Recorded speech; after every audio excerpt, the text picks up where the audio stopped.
The new Public Works and Infrastructure Minister, Dean Macpherson, has endeared himself to some South Africans. This is after he promised that under his watch, new ministers, their deputies and MPs will have to make do with the existing state housing. The new austerity measure has been welcomed by one political analyst who believes this will reduce rampant corruption. Newzroom Afrika's Juniour Khumalo filed the following report.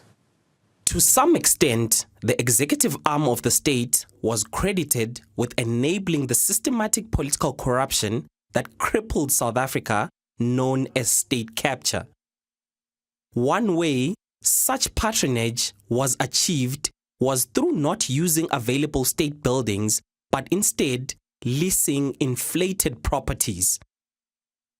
The tough stance taken by the newly appointed Public Works Minister that the executive, MPs, and government departments would have to make do with available state infrastructure has been welcomed.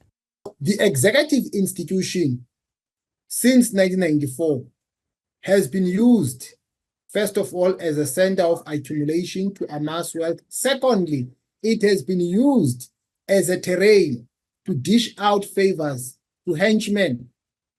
Most of the leaders of the ANC in particular, when they come into power, they have to pay those who have assisted them to ascend to power. And they normally use the executive institution. The ANC has been vocal that while there have been some bad apples in its ranks, the entire organization should not be painted with the same brush.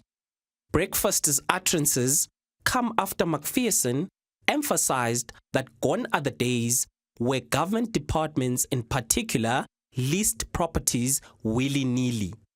We can meet the needs of the executive. We've got enough office space. We don't need to procure or rent anything more. The accommodation comes fitted and fixed. Despite the new minister's optimism, there are still a few record-keeping challenges that must be overcome. The department's asset register is not in the shape that we would like it to be. We estimate that the department owns roughly around 88,000 buildings and nearly 5 million hectares of land. It's still to be seen if government departments, members of the executive, and MPs will adhere to the new austerity measures. For Newzroom Afrika on Channel 405, I'm Juniour Khumalo in Pretoria.